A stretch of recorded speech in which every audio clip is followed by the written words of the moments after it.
Surface protocol. They said the hole was bottomless, but that was a lie people told to feel brave. A line fell through the water like a white spine, and at the end of it was a plate that said exactly how far a human could carry one breath. Mara lay face down at the surface, hands folded, legs floating behind her like a mermaid reduced to facts. The blue hole held itself black and still inside the ring of pale reef. Beyond it, the Atlantic shrugged and glittered. Inside, the water went dark as a pupil and swallowed sound.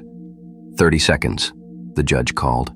His voice was even, the kind you'd use to talk a skittish animal back into a corral. Mara didn't answer. She took the slow, square breaths she'd practiced for years. 4 counts in, hold, 4 out, flushing carbon dioxide from blood and bones. On her next inhale, she tasted metal and salt. On her next exhale, she let the last sticky thought go. Across the raft, Kaito knelt at the edge with his monofin curved like a parenthesis. His eyes were closed. A loop of rope ran from his belt to the dive line, a lanyard, a promise the ocean couldn't keep. He looked small in his wetsuit, small but fearless in the way of people who had taught fear to sit and stay. 10. The wind ticked small ripples against Mara's shoulders. The counterweight team stood by their crank, palms already gloved. Yesterday, during safety checks, she'd heard the winch give a dry, stubborn sound, a click in the gear as if a grain of sand had chosen a religion and dug in. She told the crew chief. He'd spun the wheel, let it sing freely, and grinned. "Ghosts," he said, tapping the casing. "It's perfect." A gull cut a white arc overhead. Somewhere underneath them, the bottom plate waited at 82 meters, a neat little circle with a strap of red tape that divers bit like champions bite medals. 5, 4, 3. Kaito opened his eyes. For a second, he looked straight through Mara as if she were on the line already, a dark kindness in his face. "Top," the judge said. Kaito slid forward, folded, and dove. The first 10 meters were buttery. Buoyancy released him like a secret. He moved in long strokes until the water took him and he became an object the ocean wanted. The rope hummed faintly under his palm. Mara rolled to her back and stared at the sky. She had her own slot in 5 minutes. The attempt she'd trained for all winter hung on a hook just out of vision. She breathed. The reef glittered, and beyond it the Atlantic knocked its shoulder against the mouth of the bay. "Safety 1 at 20, someone called from a mask, voice flat through a snorkel. The top crew watched the dark with sunglasses, seeing what she could not. Mara closed her eyes. The world shrank to inside her sinuses, to the soft click of ears equalizing every swallow, to the memory of a cold pool where an instructor once said, "You don't fight the water. You decide how to be in its logic." The radio crackled. "Bottom turn," came the safety diver's voice, cool as a wire. Mara let herself picture it. Kaito arriving at the plate, fingers finding edge, the small thrill like touching the moon, the turn, the first upward kick against all that pressure. She felt the old twist of envy and comfort. He was very good. They all were, or they didn't come here. The radio cracked again. A new sound slid up through its teeth. Not a voice. A clack, then a hard stop, as if a wrench had struck metal far away in a dream. "Counterweight, prepare," the judge said automatically, and the crew put hands on the crank. Silence. Then, "We've lost visual at 65. No lights." "Counterweight, go," the judge snapped. Gloved hands twisted the crank. It turned half a revolution and stuck with a noise so small Mara could have pretended she hadn't heard it if she didn't already know its name. "Move it," the judge shouted, and 2 more bodies leaned into the handle. The gear bit, grudged, then froze. The line thrummed underfoot like a string in a bad song. In that space between the stuck and the swear, Mara's body made the decision her mind hadn't reached yet. She slid to the rope, dropped her neck weight into the sea, and took 2 fast purge breaths. The world narrowed. Her chest stretched like a drum. She rolled and dove on the exhale, hands closing on hemp. "Hey," the judge barked. "You're not." But she was. 10 meters, 15. At 20, the world stopped being air's kingdom. Speed had her. She locked a mouthful of air behind her tongue, the mouthful she'd need deeper when the ocean tried to drink her lungs, and pressed her soft palate up like a valve. She pinched her nose, sent the tiny column of air toward her eustachians, felt the relief. Forget the list on the surface. Remember the list down here. Check equalization, check line, check time. Be kind to your heart. At 30, the first safety diver streaked up past her, eyes wide, head shaking, nothing. At 40, the second went by, empty hands like a bad omen. The water cooled. She felt her ribs wince around the fact of pressure.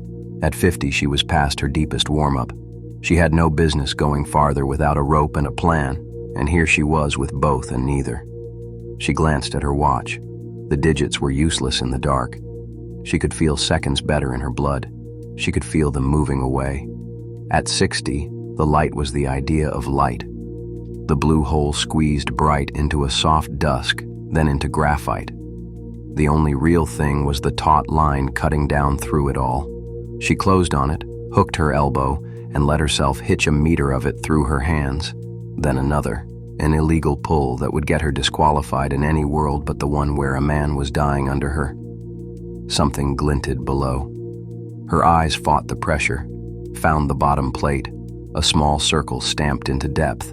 Kaito hung there, not on it, but next to it, twisted slightly around his own tether. The lanyard stretched from his waist to the plate's carabiner like the leash of a bad idea. His hand was on the clip. His palm opened and closed. The carabiner had rotated sideways and jammed. He saw her. His eyes were too big in the mask. He held up 2 fingers. Not okay. She pressed her tongue against the bubble of air in her mouth, pushed the last of it into her ears. No more left. Past 65, there is no spare. She bit the plate strap to lock her mouth shut against panic. The jammer was simple in daylight and zero stress. Rotate the gate back, pop the clip, laugh about cheap hardware. Down here, the metal had become a problem with teeth. The gate had caught its own hinge. Cold had made it stubborn. Pressure had made it proud. Kaito's lips moved. He was telling her something about time that she already knew. Her right hand fumbled for the hook knife velcroed to her calf. The blade was a crescent hidden in a plastic beak. She slid it under the webbing of his lanyard, close to the carabiner so the cut would be short and sure, then stopped. If she cut him free, he was just a body off a leash. He could go anywhere, which meant nowhere good if he lost the line in the dark. She flipped the knife backwards in her palm, a habit from days she hoped would never matter, and shoved its flat into the jammed gate. She levered. Metal squealed like a small, offended animal. The gate gave a millimeter, then a hair more. Kaito trembled. His legs had started to kick in a little bicycle that went nowhere. He was fighting the ocean's hand on his chest. Hold, she mouthed, which he couldn't hear, and tapped 2 fingers against the back of his glove the way safety divers do north of the surface when it's time to be human. The gate moved a click. Another. She shoved her thumb into the gap and the hinge bit her nail. She rolled her wrist and the carabiner sprang, not open, but crooked enough that the webbing could be bullied free. It slid. Kaito yanked. The webbing freed.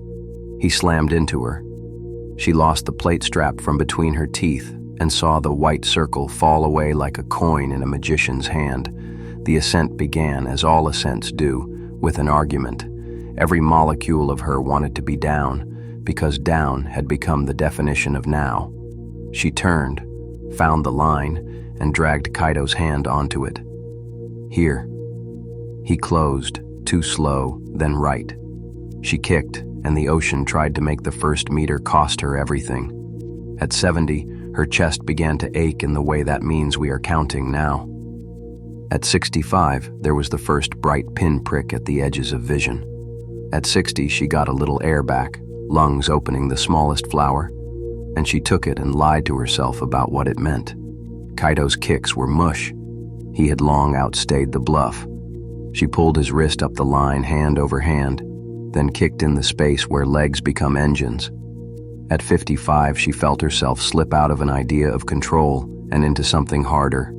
She made her brain talk. Easy, gentle. You will not fight what wins. You will make it useful. At 50, a safety diver flashed at them, a streak of pale and earnest. He took Kaito's other arm, found the clasp of his belt, clipped a spare to the line, and started the practiced, panicked calm that makes bodies rise right. He looked at Mara. "Are you good?" She lied again with the smallest nod. At 40, the water warmed enough to feel like home. Kaito's cheeks puffed. The safety diver tapped his face, shaped recovery breaths with his own lips for show, for later. At 30, another safety joined, smooth and precise, a school of competence. They took Kaito's weight. Mara let go. She could have given herself to the lift then, floated up like a leaf, but her legs kept going because they were old and stubborn. At 25, a net of muscle memory kept her body moving while her brain was a room with the lights off and a single metronome inside. Up, up, up. At 15, the world turned too bright too fast. Her eyes hated it. Her larynx had opinions about air. She told it no and yes at the same time. They broke the surface in a mess of spray and noise. Hands reached. Faces appeared and rearranged themselves into orders. Someone yelled, "Breathe!" at her in the way people always do, as if you'd forgotten, and the part of her that could still be petty wanted to say, "I never stopped." She did the surface protocol, because that's what you do. Hand on the line, head back, one quick inhale, one longer exhale, again, the ritual that coaxes the brain not to go out like a light you forgot you were paying for.